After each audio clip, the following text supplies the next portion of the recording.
Everyone, welcome to another brand new episode of Women of Community Banking podcast. We've got Ashley with us today. Hi, Ashley, how are you doing? I'm good. Thanks for having me today. Complete pleasure, right? One of the podcasts that I'm having after a long day at Finovate, but it was all worth it, right? So, thank you for joining the podcast. A quick introduction with Ashley. Who Ashley is. She's CMO of Wescom Financial, based out of SoCal. Spent almost 14 years in strategic marketing. Now we're talking about what her current role is. That's a laundry list, but let me try to cover and do half justice to that, right? So she leads strategic marketing, experience, business analytics, philanthropy, the philanthropic arm of Wescom, as well as strategic partnership, right? So that's a lot. And she comes with almost 14 years of experience, as I talked about, right? Uh, so Ashley, I hope I was able to do half enough justice to your introduction. If I Absolutely. haven't, please That's do. great. Okay. So I'm not punishing myself because I had a long day. So this is good, right? Let's maybe start the podcast with a question, right? So, actually, you know, talk about your journey. I mean, I know you came from sports, right? I mean, you did sports, and from IMG, you came to Westcom. Talk about your journey. What got you to credit unions? Absolutely. So I have a unique journey compared to others who have been in the credit union industry for a number of years, and it's certainly one I'm very proud of. So I'm an LA native, born and raised here in Los Angeles, and I pursued a dream to be in sport management, work in the sport industry. So I got my bachelor's in sport management at Washington State University, and about 2 years ago, I got my MBA also at Washington State University. And when I graduated from undergraduate, my goal was to work either at UCLA or USC. And that was what my vision was. And so I was very fortunate. I started as a non-paid intern that actually worked at Pauley Pavilion, the arena on campus at UCLA, and I oversaw our corporate sponsorships that UCLA Athletics and the Rose Bowl pursued. So my job was, if you were a brand, didn't matter what kind of brand you were, what sector, if you were a brand, my job was to bring your brand to life throughout UCLA basketball games, football games, baseball games, and at the Rose Bowl. And that's what I did for 7 years. And I worked my way up to a manager position, and I oversaw a small group of teams that serviced partners just like us. And I did that for 7 years and I loved it. And a great opportunity came to work with Wescom Financial to oversee their expanding partnership at UCLA. And it was an amazing opportunity that I continue to thank a lot of women that have supported me and gave me a chance to really grow. And that's when I became the Vice President of Partner Development. So my role was to oversee our strategic partnerships at UCLA. That included the UCLA Alumni Association, the Campus Life Group, Associated Students of UCLA, our DASHU Center for International Students and Scholars, UCLA Athletics, and the Rose Bowl Stadium. So think of it that I went to the other side. Now I was no longer servicing brands, I was one of the brands that was being serviced. So it was a great opportunity, and that was my journey to where I am today. And I feel the best things start with unpaid internship. Same. Absolutely. I tell that to every young person I speak to, the importance of internships. Without an internship, I would not be sitting here talking to you today. Exactly same, Ashley. Same experience. I did a unpaid internship with a consulting company for I was an analyst. I was in analytics. So 10 years. Okay. I have an experience of 10 years, right? So 10 years back, analytics was not even there, right? So I did an unpaid internship, Sure. and so I mean, this is such a similar story. So that's great to hear. Uh, let's move on to. I mean, I know you're a CMO. I know what are the different areas that you oversee. But let's hear from the horse's mouth, right? So, what is your current role at Wescom, and how do you actually bring an impact? Yes, and this is it's what's interesting, Anurag, is that the CMO position here at Wescom Financial is fairly new. So I got into the role close to 2 years ago now, and it was a fantastic opportunity that basically is set to grow the credit union. That's my number one goal is to grow our membership base, to grow our member engagement, to grow our brand and inorganic growth. So those are the four pillars that I talk to my team about all the time. And the biggest thing that my division I oversee is called marketing and research, which includes all those groups that you so beautifully outlined at the beginning of this, is to drive the credit union. We no longer want to be reactive when we make decisions. We want to proactively make decisions on the areas that we grow, whether it's with loan origination, with share balances, with new membership, with our brand, with our advertising.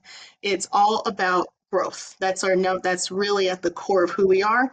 And then we want to drive. So instead of our business units trying to figure out how do they grow their business, we want to come to them and Yeah. say, here's how we're going to do it. And we're going to use data. We're going to use data to help us come to those decisions. So that's really what's at the core of our division. As a CMO, that's one of the things that I task myself with is not only to grow with the channels that we have, but what's next? How do we innovate too? And that's also one of my big goals as well. Yeah, I think you sit in the cusp of innovation because, firstly, the biggest challenge is for credit unions to realize the fact how important is it to use data for effective growth, be it membership, be it deepening relationship. It's table stakes nowadays, right? I mean, you acknowledge that and you drive it. That's I think half the battle is already won. Now it's about executing it. I mean, I really feel great talking to CMOs who actually get it. Under the quotation, who get it, right? So that's great. Uh, Now I want to ask you about. Yeah, I mean, I know what you do. It's all about growth, but why do you do what? I mean, whatever you do. I mean, why do you do it? I mean, what keeps you motivated? Yeah, it's a great question. And you heard a little bit about my journey, and my journey's taken a lot of different turns, right? And they're all for the better. And when I started working with Wescom, actually, when I was at UCLA in the Rose Bowl, what stood out to me the most is the culture that they have and how they were focused on the member.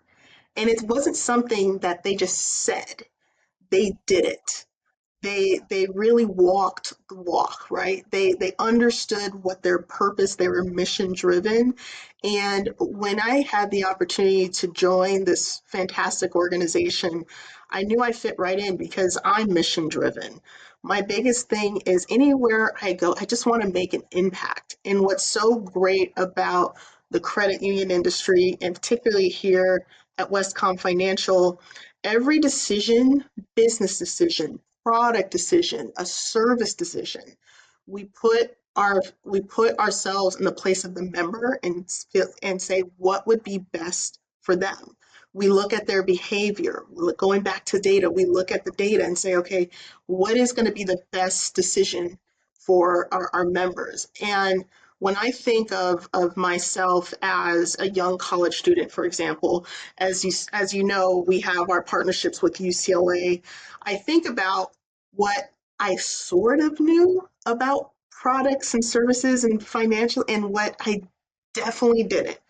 When I came to getting my first car, my first like really like a good car, right? And when it came to getting my first home, as a college, you don't even know what you should know at that point to realize those financial dreams.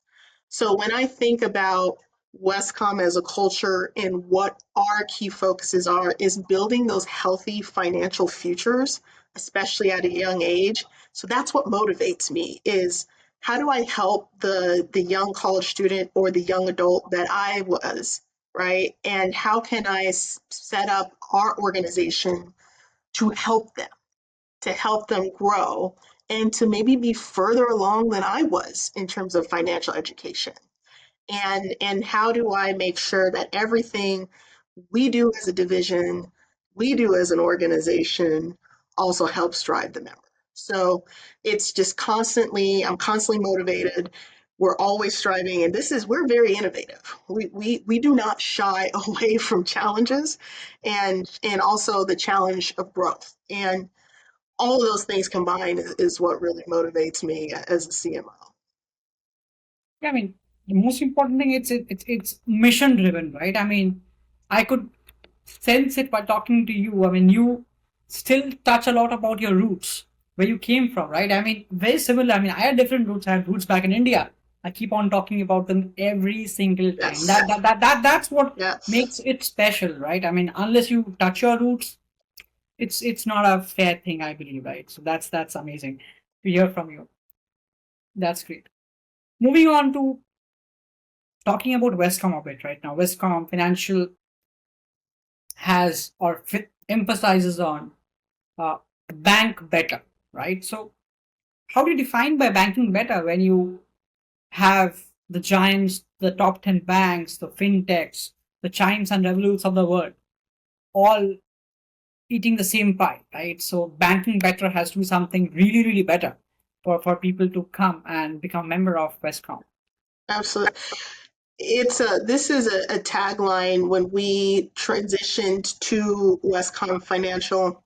We wanted to really develop a tagline that talked about not only who we are now and the services and the level of products that we can provide. We always want to challenge ourselves to make better. We want to make sure that we're setting the bar for ourselves to help our members really take advantage of the products and services and that we're meeting them at their level of expectation. And so when we say bank better, we want to define that as we provide full service products. We have smarter ways to invest. We have a comprehensive digital tools and technology. We have insurance.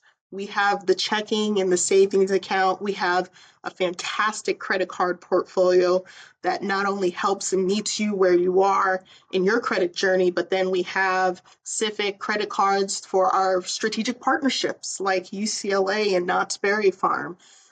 We Our commitment is to provide a full service product portfolio out there that can compete with any other, like you said, big banks or fintechs. That's our biggest thing. But what our differentiator is, and this is one of the things I love about Wescom Financial, is this personalized member service that our frontline, our branches, our member contact center, they personalize their service.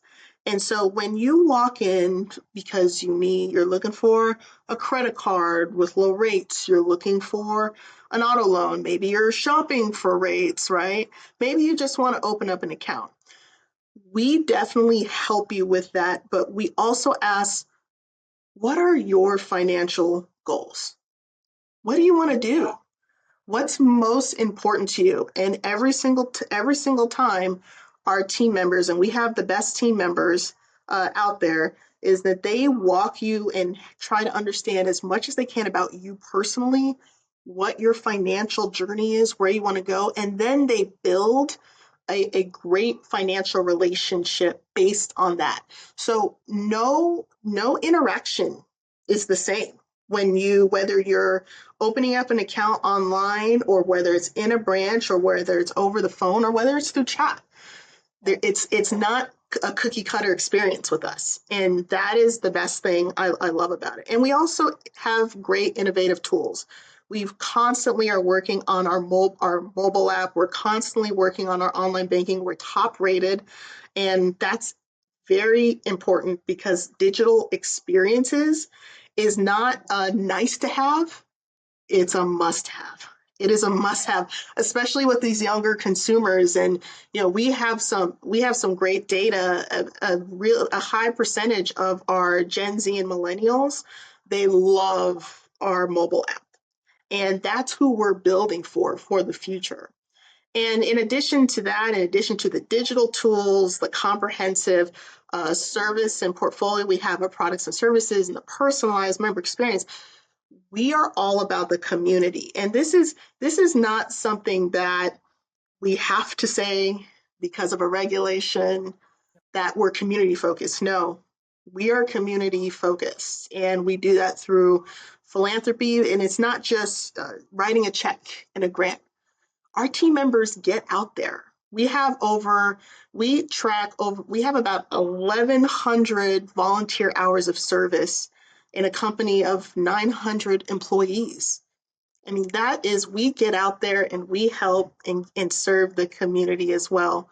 And then finally, it's all about educating. We don't just want to provide a service, we want to educate as well. So that's what we mean by Bank Better. And we truly believe that. That passion in answering this question, right? You're really passionate about talking about great. I mean, I've heard about multiple good things about Wescom. So let me ask you, like, since we are doing this podcast today, if you ask me, California is a very diverse and competitive market. Be it Bay Area, be it SoCal, LA, it's very competitive for obvious reasons, Yes. right? I mean, huge amount of immigrants plus younger generation technology. I mean, if you ask me, yes, I can become a member of Westcom, but I need one, two, three, four reasons. I mean, for becoming a member because I am and an average consumer is like that. So my question is, how do you tailor Westcom's brand and member experience strategies to stand out and stay relevant? I mean, Mhm. otherwise it's the same sea of sameness, right? So how do you differentiate? Uh, let's take member experiences first. Sure. I talked about the importance of our digital tools, Yeah. and the one thing that will continuing to be important and we're starting to leverage, and I'm sure all of my fellow executives that you have interviewed have talked about this, but you really need to understand the member, and you have to show you understand the member, regardless of their background and their age. And that's why I love the personalized service approach that we have. But now we have to use it with technology. We have to leverage machine learning and making sure that we understand the member.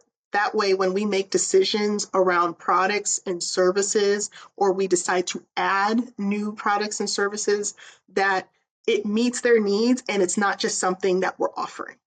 And so that's what's going to be key with the member experience moving forward. And it's all about those, as much as we can show them that we know them in every interaction. It's not just when we onboard you in the first 120 days with us. It needs to be constant. And we need to also follow your life journey as well and know when you're coming up on those milestones. Okay. You're looking to move in another county of California, right? That we understand that and we understand your needs. And the other thing I'll say is we expanded our field of membership as well a few years ago. So we are no longer just serving Southern California. Now we're serving up to Central Coast now. We have 21 counties that we serve. So for me, that's growth. It also positions us, like you said, California is very, very competitive. Now it positions us to get into other markets and take this personalized member service, member experience approach beyond Southern California. And we're doing that in the new market in Central Coast, specifically Monterey County, which I look forward to, and I spend time there throughout the year just to make sure we understand those particular markets. And when it comes to brand, right, and in addition to expanding our field of membership and getting and serving new counties, That's where I really love and look to our strategic partnership strategy. So we've been with UCLA for about 7 years now, and we just onboarded a new partnership with Knott's Berry Farm here in Southern California in Buena Park, and we're the official banking partner of Knott's Berry Farm, their hotel, Soak City, their marketplace. And those types of partnerships, whether it's UCLA and Knott's, these are foundational brands in the state. And you could even say they're regional brands, they're national brands, if UCLA, global brands. And so that's why we do these partnerships, is to not only making sure as a partner we're strategically aligned with core values, that's important as well. But when you align with these brands, it brings a sense of trust, and it also we can get expands us into maybe some consumers that we wouldn't have reached if it weren't for these partnerships. So that's why it's really great that we align with these brands to help our brand growth as well, and that's how we stay relevant in a very competitive market, as you know. Definitely, the UCLA partnership is really, really strategic because talked about it being global. I mean, at least I can name like four of my friends who went to their business school, right? I mean, full-time MBAs, and they are actually global. I mean, I'm sure out of those four, a couple of them might be our members because they've just that makes sense, We right? certainly hope so. Yeah, absolutely. I mean, as rightly mentioned, both trust as well as I would say expanding your not field of membership. I mean trust as well as getting net new members from UCLA, which wouldn't have been if you wouldn't have done that partnership. Right? That's a very positive partnership, right? Now coming on to the brand refresh, right? So I've been following Wescom for some time. I've been following Wescom since I met Melissa, I think last year, right? Following and then saw that there's a brand refresh. I like the brand refresh. I mean, I'm not eligible to be a member because I do not stay at your footprint, but yeah, I mean, I would love to someday. So Westcom has been there for decades, right? I mean, you come as a fresh new blood, fresh new ideas, perspective. So how do you keep the brand fresh and meaningful for younger generation? What you talked about, right? And if you want to talk about the brand refresh, why was the brand refreshed, and what is the agenda, aim, mission, vision? Talk about that. Brand refresh has been something our senior leadership in our board has been thinking about for quite some time. And when you have a brand for 90 plus years, like we did with Wescom and Wescom Credit Union, we don't take that decision lightly. But one of the things that Anurag, we did last year is we launched a focus group, and it was a focus group of millennials and Gen Z consumers. And there were focus groups from Orange County and Los Angeles, and we started to ask them, the difference between Wescom Financial and what if they knew what a credit union was. And this should be no surprise to your listeners or you. They didn't know what a credit union was. A credit union was something their grandparents banked with. And that is the perception that we're up against. And so the transition to Wescom Financial, we want to bring in younger generations. And that's why we do the strategic partnerships with NOTS, with UCLA, but we know we need to position ourselves, we need to reposition our brand to say, we are a financial institution. We are who you are looking for when you're trying to make this financial decision that you're already unsure about. It's intimidating. So that's why we wanted to keep our brand fresh after all these years is switching to Wescom Financial. And the one thing we told our membership base, and for your listeners or consumers, we're still a credit union. We are not shying away from that. That's at our core. We don't want that to change. What we want the perception to be, or what we do want to change, is that we are a financial institution that's at the level of expectations that you expect as a consumer from a fintech or a big bank. We are right there. We can compete. And that's one of the main reasons why we did it is we want everybody in our field of membership and in the future, in whatever future plans we have, to understand who we are, what we do, and what we're about. And that's how we keep the brand fresh. And that's the main reason why we transitioned to Wescom Financial. And, we are getting very positive feedback. When we monitor social media, a majority of our members were very excited about it. When we look at our partners, when we look at our external community partners, they're very excited because they know. Here's just a little story for you. We have what we have an internship program, and it's an internship program that we actually built for UCLA students. So it's been going on for about 7 to 8 years now. And every year they make a presentation to senior leaders about how we can grow our partnership at UCLA. So one of the interns who interned at our UCLA campus branch, he point blank said, I'm so glad you switched to Wescom Financial because now I can explain to my friends who you are and what you do. And now I'm bringing them into the branch so they can learn more about you. He thanked us. This is a Gen Z, right? This is a Gen Z UCLA student who said, thank you. Now I feel like I can now really illustrate and showcase and celebrate you with my friends. So that's why we did it, and that's how we keep it fresh.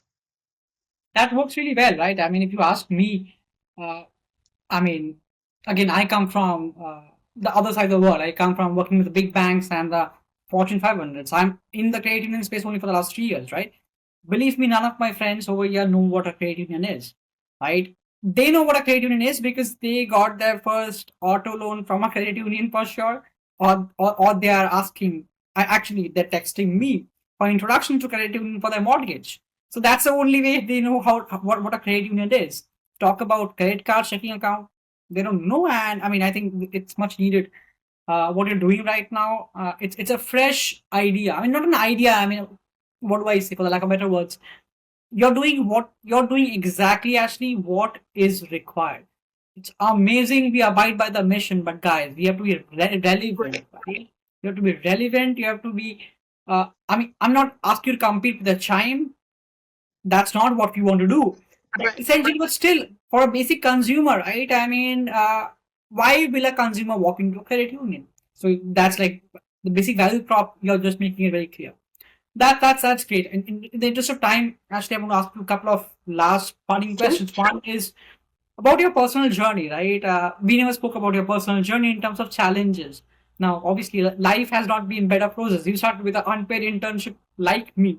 So, what are the challenges that you faced throughout your career, and how do you mitigate or tackle challenges as an individual? You started with an intro of all the areas that I oversee at the credit union, between Yeah, strategic partnerships, philanthropy, advertising, member experience. My biggest challenge is giving myself grace and giving myself just the opportunity for us to take a phased approach in terms of growth. Just like every senior leader you have on here, we want to do everything at once. We want to do it at a high level. We want it now, right? And we want to use all the newest technologies right away. And that's the biggest challenge for me is I want to be 2 or 3 or 4 years ahead of where I am right now. But see, I love how you started that. You said you started, we were reflecting how we started as an intern. We started at the ground level. And how I kind of go beyond that challenge is the same way. I have to bring myself back. You talked about roots, right? I had to bring myself back to how I started. It was growth, it was phased approach, it was methodical, it was strategic. Each of my next steps in my journey was strategic. Same thing with our business, same thing with our strategic plan, not only as a division, but as an organization, right? Is that we have to take methodical, and intentional strategic steps. Uh, we won't be able to do everything at once. We only have so many people. We only have so much budget. We have so many resources. We have so many branches, right? We only have so much technology. It's great technology, but we have to be very strategic on what our next steps are. We have to be strategic in what we focus on now. We focus on the business problem. What do we want to achieve this year? What do we want to achieve in 2025? What do we want to achieve in 2026? And then that's how we then focus our priorities, our people, our time, and our investment. So that's the biggest challenge, and that's how I do my best to mitigate it. And what you touched upon is really, really effective. I mean, I keep on sound like a broken record. JP Morgan Chase spends $15 billion every year on technology. That's not even the set size of one of our top 20 credit unions. And let's face reality, right? Right. We cannot afford to have an army of data scientists crunching numbers and building That's right. cross-sell strategies, right? You cannot. I mean, Hmm. it's limited. But again, making best use of whatever you have right now to do that's what is a key. Uh, understand. That's great. One last question actually is, I mean, I'm very bullish about the credit union movement. I mean, people ask me. I mean, my background is consulting. I was in Accenture doing strategy consulting, right? And people ask me, why did you come to credit union? So I can talk about it for an hour now. We don't have time about that, but I'll give you my 2 cents, right? I I think credit union. I mean, the movement is amazing, but there are a lot of mergers and acquisitions that will happen. M&As will happen going forward. Smaller shops will merge on to larger shops, and that's the way how things will work, right? Uh, you might have a different, notion or a vision, but how do you think is the credit union movement? I would say progressing, and what do you think is the future of the movement? The real key to the movement, and this is something that I think about often, is because you're right. We're a credit union, and the bigger bank, the fintechs, their budget. I cannot match their marketing budgets, but the marketing and the advertising is going to be very key for us in how we position our differentiator. And other big banks, they talk about their customer service and how they're improving their customer service. And you know what? The data is saying that. The data is saying that maybe we are still ahead, but those institutions are closing in. So I feel from a movement standpoint, advocacy is key, number one. But this one of the things that I have been passionate about and more vocal than most is marketing this movement is going to be absolutely key for the future. Uh, I talked to you and just for to the listeners about why we changed to Wescom Financial. And that's a decision we knew we had to make right now. And that we're going to have to take that mentality of a brand refresh and put it throughout our marketing. One of the things that we are doing for our advertising campaign this year that launched in April is what we're calling Good Answers, our Good Answers campaign. It's basically a very bold and vocal approach of the difference between us and other big banks. So we talk about we don't have shareholders or have to lean into Wall Street investors. We Yep, don't do that. We yep. don't put we don't put profits over people. And these are and we do some comparison advertising. We say, hey, this financial institution does not provide personal loans or home equity lines of credit. We do. So that is part of our advertising strategy. It's a bold one where we haven't taken this type of approach. But that's what I mean by how we grow. So that's what my division and our teams are supposed to do is grow. And that's the way we do it. And from a credit industry and our movement, we're going to have to take a bold approach moving forward. But this was amazing. Again, thank you for your time today. Really appreciate it, Ashley. Thank Thank you you. so much for having me. Appreciate it.